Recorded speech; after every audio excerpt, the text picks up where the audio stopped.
Êxodo, capítulo 11. Vamos abrir as nossas Bíblias agora em Êxodo, no capítulo 11.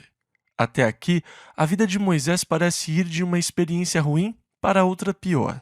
Às vezes, nós também temos experiências assim. Parece que tudo está dando errado, nada parece dar certo. Moisés esteve diante de Faraó. Ele fez algumas exigências. O coração de Faraó se endureceu. O Egito foi destruído por Deus com muitas pragas. Agora, Faraó lhe ordena que saia. E ele disse: Nunca mais você verá o meu rosto novamente. No dia que você me vir, você é um homem morto. E então Moisés sai e diz: Para mim vai ser ótimo se eu nunca mais ver o seu rosto. E então, capítulo 11, versículo 1. E o Senhor disse a Moisés: Ainda uma praga trarei sobre Faraó e sobre o Egito. Depois vos deixará ir daqui, e quando vos deixar ir totalmente, a toda a pressa vos lançará daqui. Em outras palavras, ele não apenas vai deixá-los ir, ele vai expulsar vocês daqui, depois dessa última praga. Deus vai afligir o Egito mais uma vez.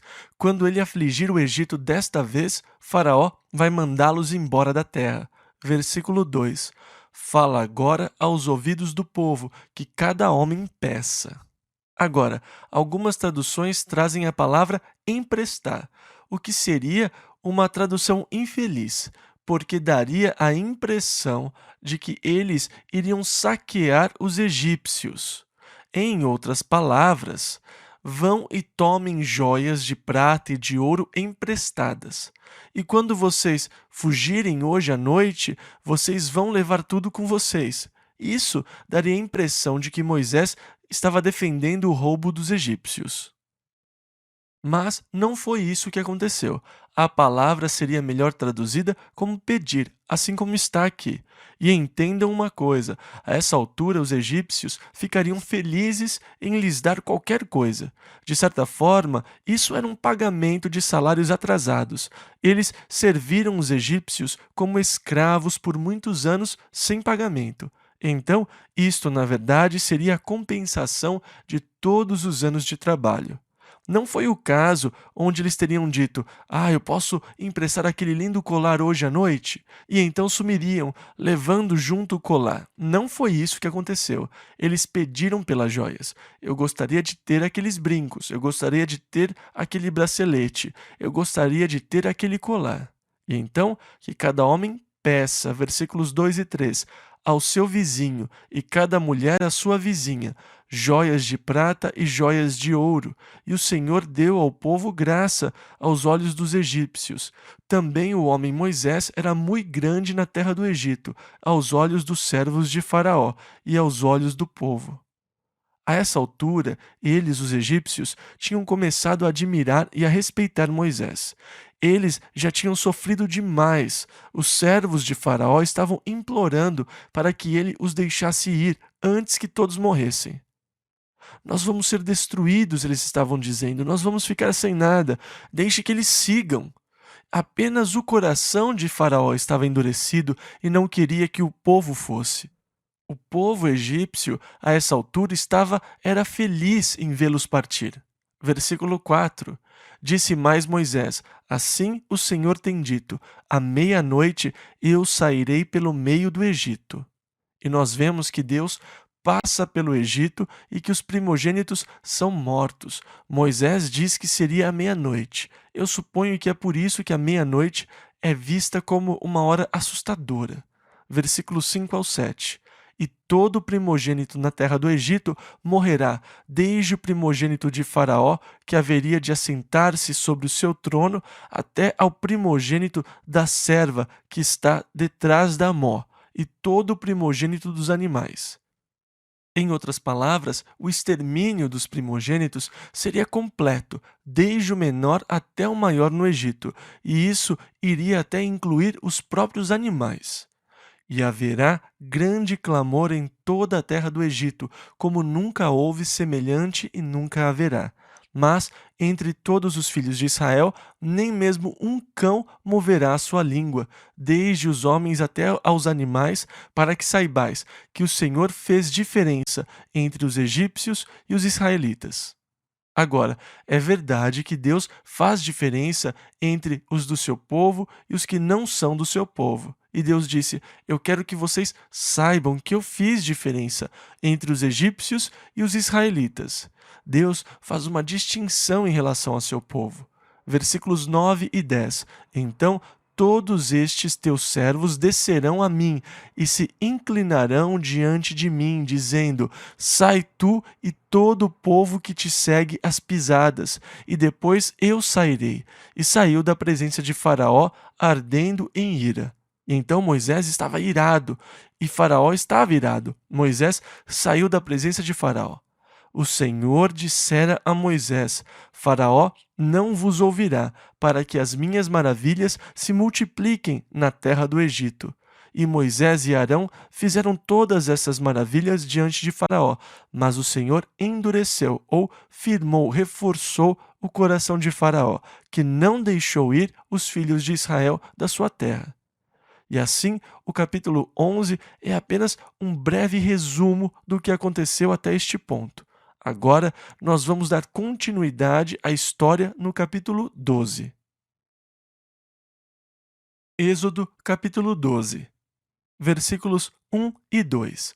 E falou o Senhor a Moisés e a Arão na terra do Egito, dizendo: Este mesmo mês vos será o princípio dos meses.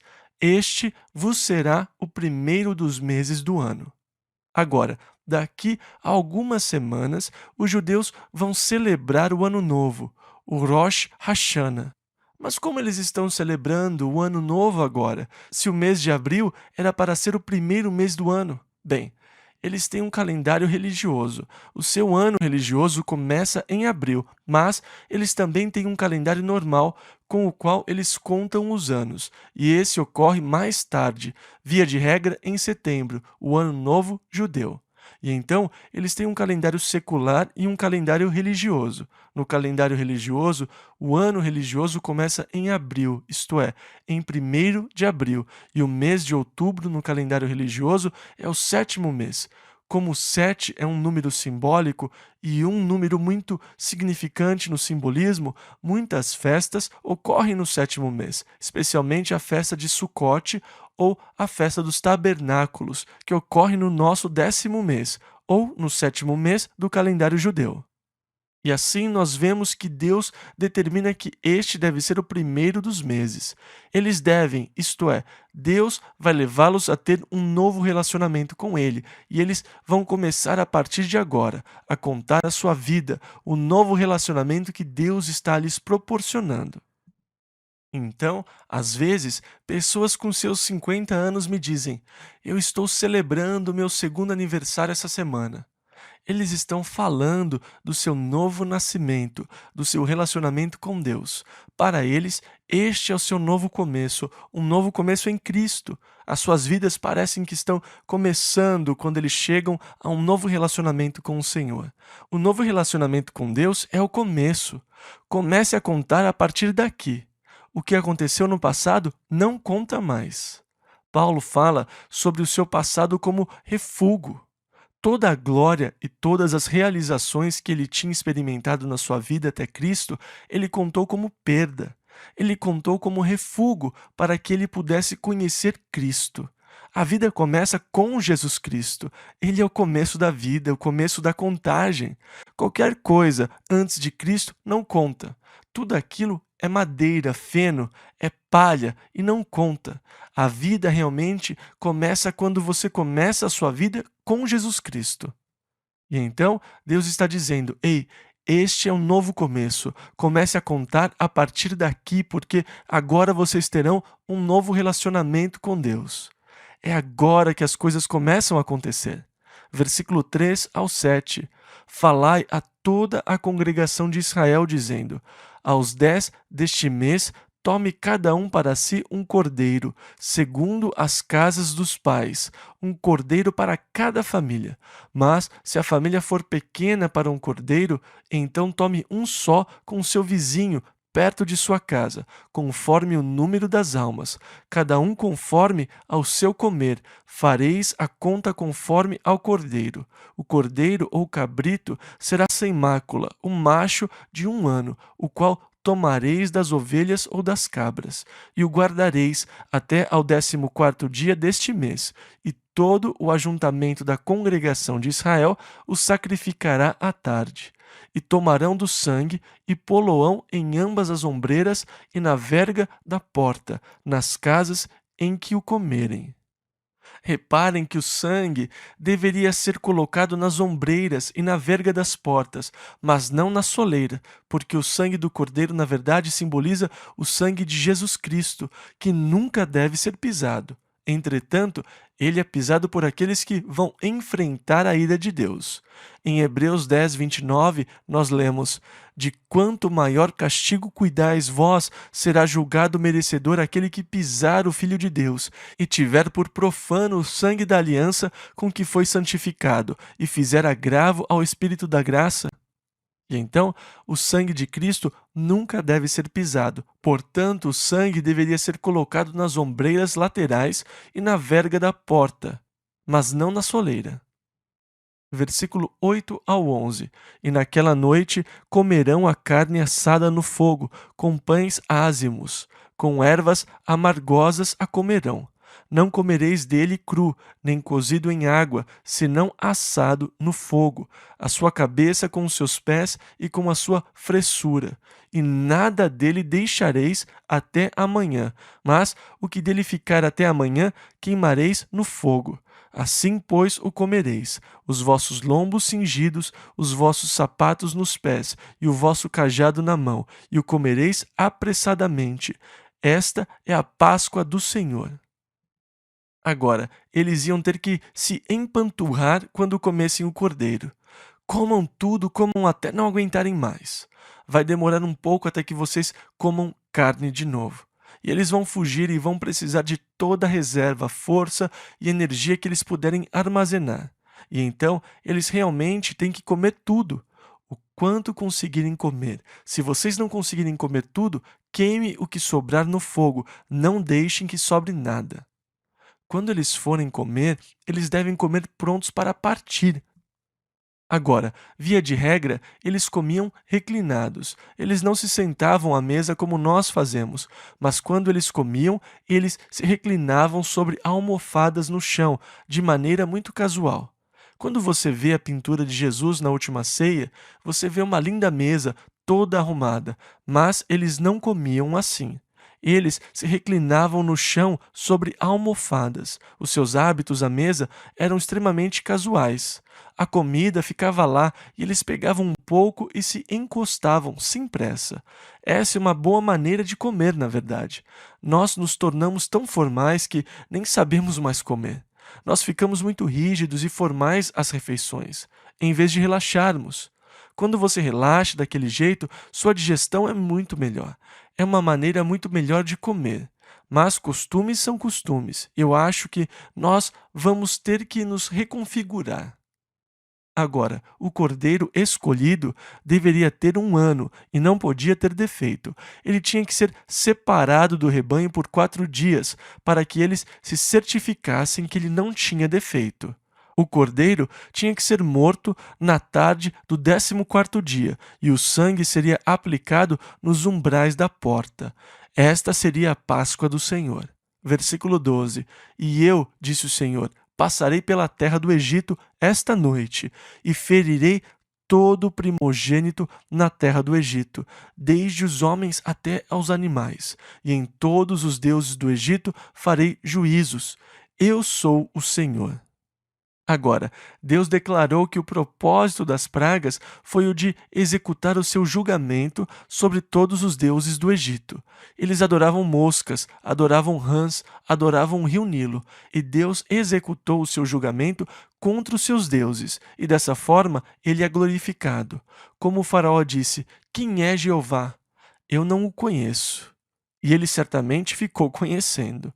Versículo 13: E aquele sangue vos será por sinal nas casas em que estiverdes. E o Senhor disse: Vendo eu sangue, passarei por cima de vós. E assim, o sangue seria uma proteção, ele seria um selo para a casa, seria um sinal. Quando Deus visse o sangue nos umbrais, ele passaria sobre aquela casa e o primogênito não morreria. Entretanto, em toda a casa que não tivesse sangue nos umbrais laterais e superior, o primogênito daquela casa ia ser morto. A única proteção e a única salvação era pelo sangue. Não havia outra esperança, não havia outro caminho, não havia outra salvação, exceto pelo sangue colocado pela fé, porque o povo teve que dar um passo de fé. Você não consegue racionalizar como o sangue nos umbrais da porta pode manter o seu filho vivo. Isso não faz sentido de um ponto de vista intelectual. Portanto, teve que ser um passo de fé da parte deles. Moisés disse: Deus disse para fazer isso, e eles tiveram que obedecer à palavra de Deus pela fé. Eles não tinham certeza de que iria funcionar. Eles também não tinham certeza se as mortes ocorreriam.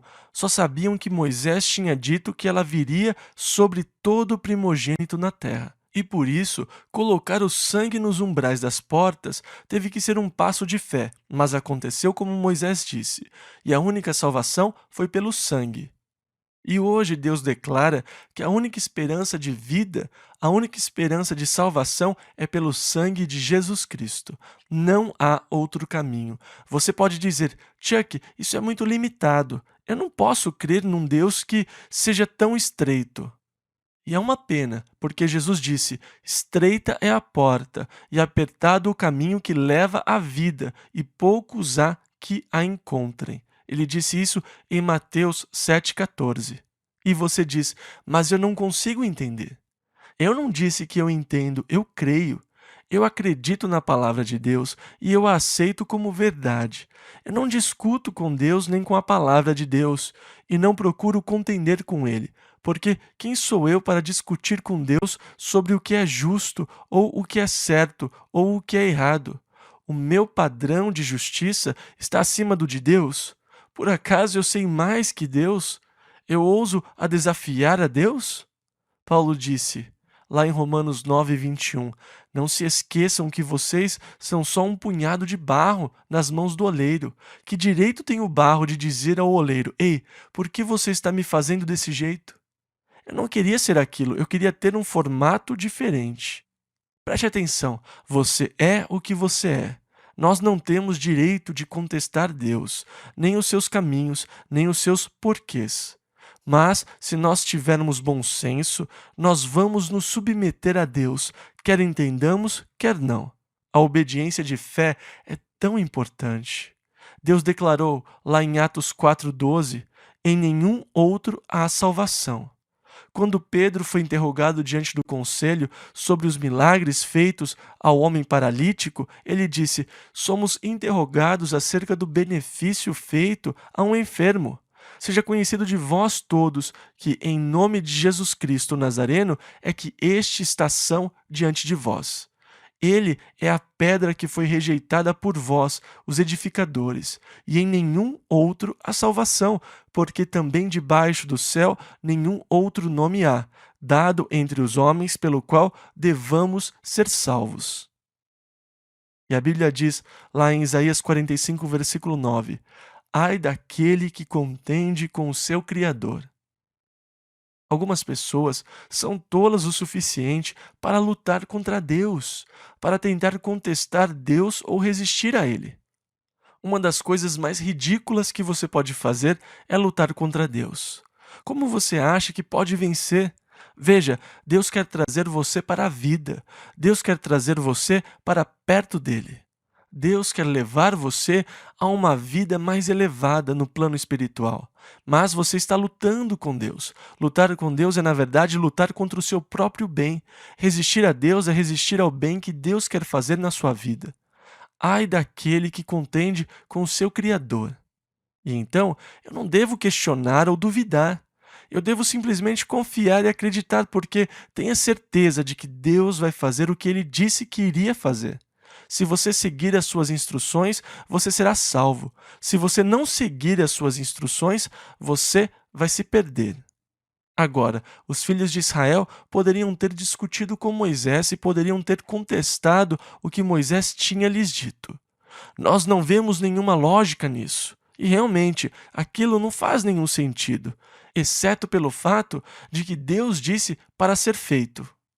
Quando Deus diz para fazer alguma coisa, quer eu entenda, quer não, o mais sábio a fazer é ir em frente e fazer aquilo, pois mais adiante eu vou ver que o que Deus disse era o certo. Se eu me submeter, estarei bem. Se eu resistir e lutar contra ele, não vai ser bom. Então Moisés disse o que Deus declarou: quando eu vir o sangue, eu passarei por cima de vocês. E hoje, Deus nos fala sobre a morte e a vida.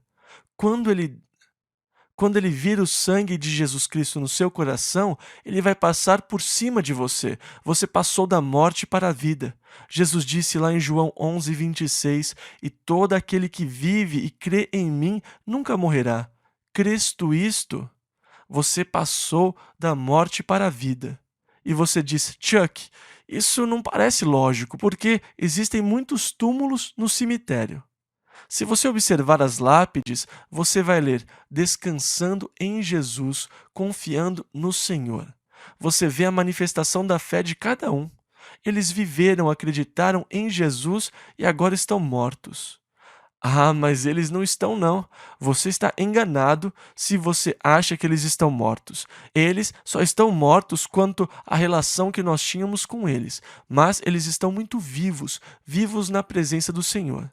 Paulo disse aos Filipenses, no capítulo 1, versículos 23 e 24: de ambos os lados estou eu em aperto, tendo desejo de partir e estar com Cristo, porque isto é ainda muito melhor, mas julgo mais necessário por amor de vós ficar na carne. Ele disse: conheço um homem em Cristo que há 14 anos, se no corpo, não sei, se fora do corpo, não sei, Deus o sabe, foi arrebatado ao terceiro céu. E sei que o tal homem, se no corpo, se fora do corpo, não sei, Deus o sabe, foi arrebatado ao paraíso e ouviu palavras inefáveis que ao homem não é lícito falar. Paulo diz isso em 2 aos Coríntios, capítulo 12, do versículo 2 ao 4. Agora, ele disse uma verdade, se no corpo ou fora do corpo. Se eu estava vivo ou não, eu não sei. E de novo, Paulo escreve aos Coríntios, no capítulo 5, do versículo 1 a 8, ele diz: nós sabemos que quando esta tenda terrena se desfizer, o corpo que nós vamos ter será um edifício de Deus, não feito com mãos, eterno nos céus. Então nós, que estamos neste corpo, gememos sinceramente, desejando ficar livres das restrições deste corpo, das limitações deste corpo, da dor e do sofrimento deste corpo. Não que eu quisesse ser um espírito desprovido de corpo, mas o meu desejo é ser revestido com o corpo que é do céu. Pois nós sabemos que, enquanto nós estivermos neste corpo, estaremos ausentes do Senhor. Mas nós preferimos deixar este corpo e estarmos na presença do Senhor. Os que vivem e creem em Jesus não morrem, eles se mudam da velha tenda, que está desgastada, para uma linda casa, um edifício de Deus, não feito com mãos, eterno nos céus. Eu estou ansioso para ver o meu novo modelo, um que provavelmente seja projetado para a minha personalidade, capaz de expressar completa e plenamente como eu realmente sou. Vai ser muito interessante, sabe, descobrir toda a capacidade do novo corpo que Deus fez para mim. Um novo modelo diretamente de Deus. Quem vive e crê em Jesus Cristo nunca morrerá. Você se muda. Graças a Deus que nós mudamos. Eu odiaria ter que ficar muito mais tempo neste corpo. Eu detesto a deterioração.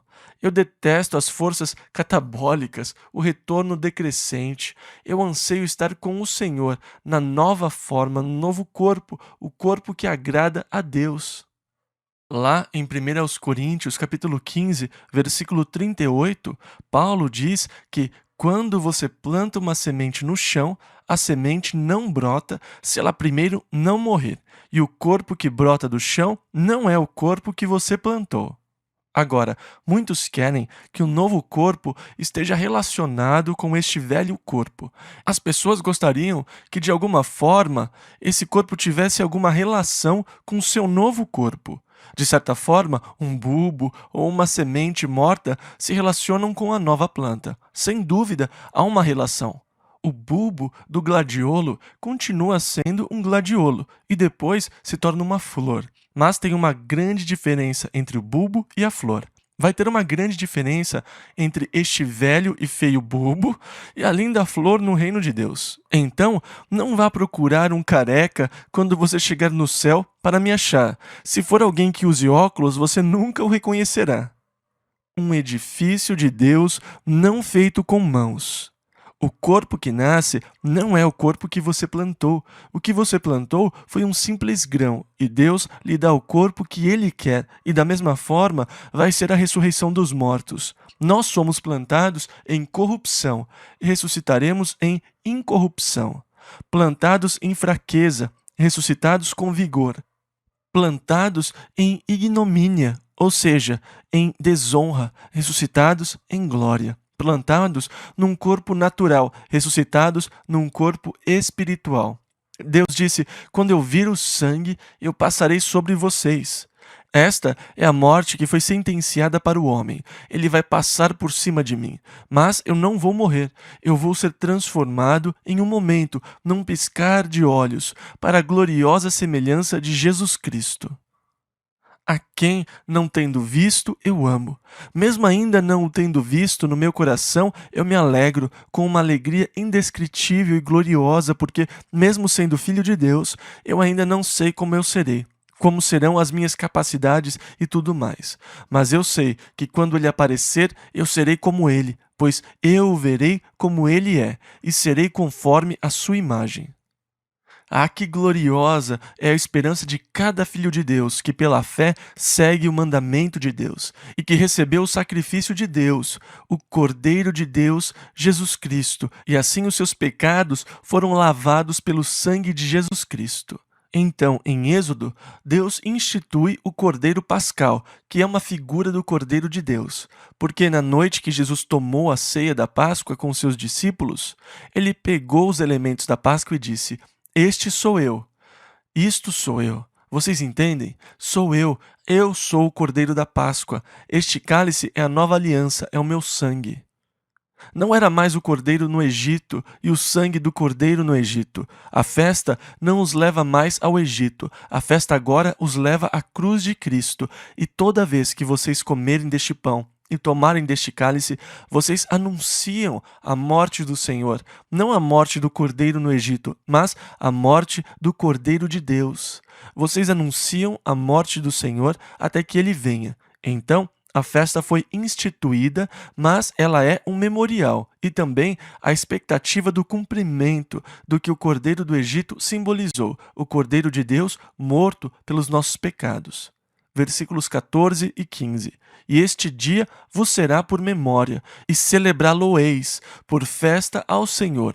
Nas vossas gerações o celebrareis por estatuto perpétuo.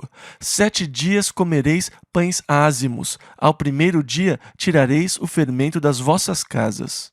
Agora, o que é fermento?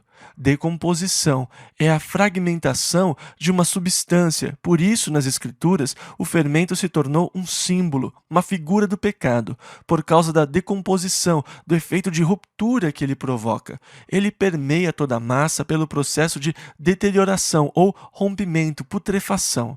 Ele se tornou uma figura bastante adequada do pecado. Qualquer pecado tolerado ou permitido tem um jeito de se expandir até que toma conta e controla a sua vida. E ele traz à sua vida o fator de decomposição, fragmentação. Ele permeia a sua vida. Então, o fermento tem que ser excluído. Eles deveriam comer o pão sem fermento, um memorial. 7 dias comereis pães ázimos. Ao primeiro dia tirareis o fermento das vossas casas. E Jesus disse: eu sou o pão da vida. E assim o pão da Páscoa, o pãozinho do meio, representava Jesus Cristo. Na ceia da Páscoa, os judeus têm 3 pedaços de pão não levedado, que são embrulhados num pequeno guardanapo. Eles pegam um pedaço do meio e o quebram. Depois, eles o escondem e as crianças vão procurar. Agora, eles não sabem por que eles fazem isso, mas Jesus disse: Eu sou o pão da vida. E ele disse: Isto é o meu corpo que é partido por vós. Eles o quebram, e assim como ele ficou sepultado por 3 dias, eles escondem o pão. E há uma alegria muito grande quando ele é descoberto. Há uma grande celebração. Acharam o pão partido, e ele é apresentado. Que dia não vai ser quando Israel descobrir o pão da vida, Jesus Cristo? Porque se a queda de Israel trouxe salvação aos gentios, como será quando eles forem restaurados? Será o reino, o início da era do reino. E então a sua queda trouxe salvação aos gentios, mas Deus vai restaurá-los de novo. E quando ele o fizer, haverá vida para o mundo. Será a era do reino. E então esta é a instituição da festa da Páscoa. E o Senhor disse, versículo 16 ao 22, E ao primeiro dia haverá santa convocação, também ao 7º dia tereis santa convocação. Nenhuma obra se fará neles, senão o que cada alma houver de comer. Isso somente aprontareis para vós. Guardai, pois, a festa dos pães ázimos, porque naquele mesmo dia tirei vossos exércitos da terra do Egito. Pelo que guardareis a este dia nas vossas gerações por estatuto perpétuo. No primeiro mês, aos 14 dias do mês, à tarde, comereis pães ázimos, até 21 do mês, à tarde. Por 7 dias não se ache nenhum fermento nas vossas casas, porque qualquer que comer pão levedado, aquela alma será cortada da congregação de Israel. Assim o estrangeiro como o natural da terra. Nenhuma coisa levedada comereis. Em todas as vossas habitações comereis pães ázimos. Chamou, pois, Moisés a todos os anciãos de Israel e disse-lhes: Escolhei e tomai vós cordeiros para vossas famílias e sacrificai a Páscoa. Então, tomai um molho de hisopo, é um tipo de esponjinha, e molhai-o no sangue que estiver na bacia, e passai-o na verga da porta, e em ambas as ombreiras. Do sangue que estiver na bacia, porém, nenhum de vós saia da porta da sua casa até amanhã. Agora, enquanto você estivesse na casa onde o sangue tinha sido posto, você estaria seguro. Se você saísse da casa, você não estaria mais seguro. O único lugar seguro é em Jesus Cristo. Ele disse lá em João 15, versículo 4, 7 e 6: Estai em mim e que as minhas palavras estejam em vós. Se alguém não estiver em mim, será lançado fora, como a vara, e secará. E os colhem e lançam no fogo, e ardem. Estai em mim. Ele enfatizou a importância de estar nele. Eu não me preocupo com as experiências passadas que você teve em Jesus Cristo. Eu me preocupo com o seu atual relacionamento. Não importa quão dinâmica tenha sido sua experiência com Deus no passado. Ela não tem valor se for transportada para a experiência atual. Estai em mim. Que ninguém saia de casa até amanhã. Versículo 23. Porque o Senhor passará para ferir aos egípcios, porém quando vir o sangue na verga da porta, em ambas as ombreiras, o Senhor passará aquela porta e não deixará o destruidor. Então, o destruidor passaria com o Senhor. Ele é chamado por muitos como anjo da morte. As Escrituras chamam-no apenas de o destruidor. Ele não deixará o destruidor, versículo 23 ainda, entrar em vossas casas para vos ferir. Agora, eu acho interessante que Satanás seja chamado de o destruidor no livro de Apocalipse. Eu acredito que Satanás esteja determinado a destruir pessoas e eu creio que Deus coloca limites ao que Satanás pode fazer. Eu creio que Satanás opera apenas dentro das limitações que foram determinadas por Deus. Nós sempre cometemos um erro ao pensar que Satanás é o oposto de Deus. Ele não é o oposto de Deus. De jeito nenhum ele é o oposto de Deus. Seria mais provável se ele fosse o oposto de Miguel ou de Gabriel, que são anjos de Deus, mas não oposto de Deus. Ele se opõe a Deus, mas não é o oposto dele. Porque o seu poder é limitado, a sua autoridade é limitada. Ele apenas opera dentro dos limites que Deus determinou e definiu para ele.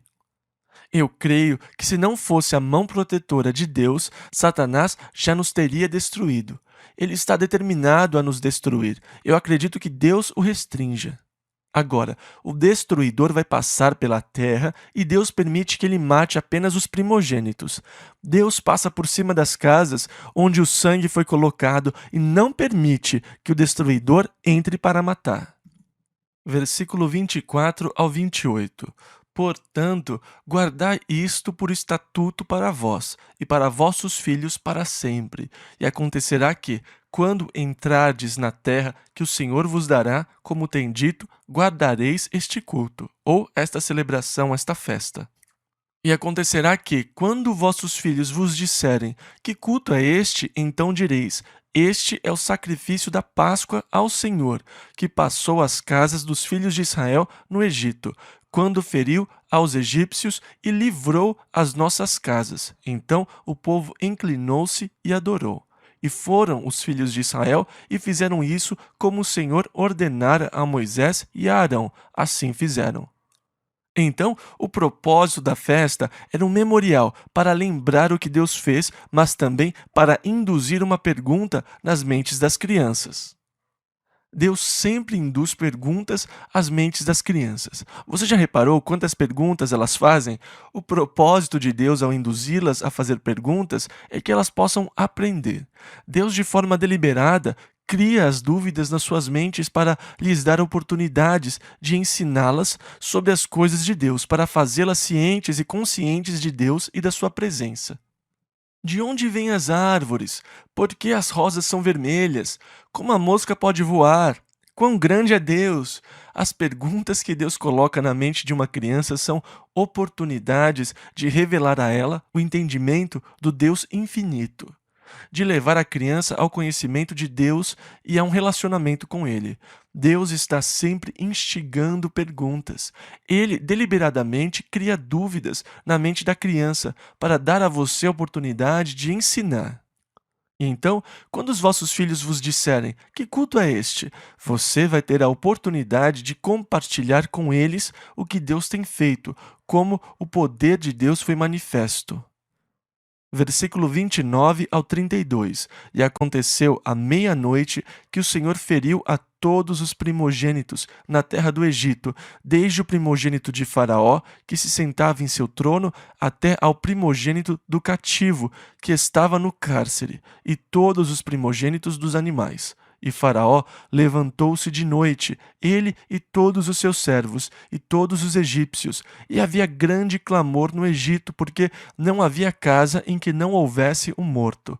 Então chamou a Moisés e a Arão de noite e disse: levantai-vos, saí do meio do meu povo, tanto vós como os meus filhos de Israel, e ide, servi ao Senhor, como tendes dito. Levai também convosco vossas ovelhas e vossas vacas, como tendes dito, e ide. Agora, vocês devem lembrar que no começo ele fez concessões. Vão, mas deixem as crianças. Vão, mas deixem o rebanho.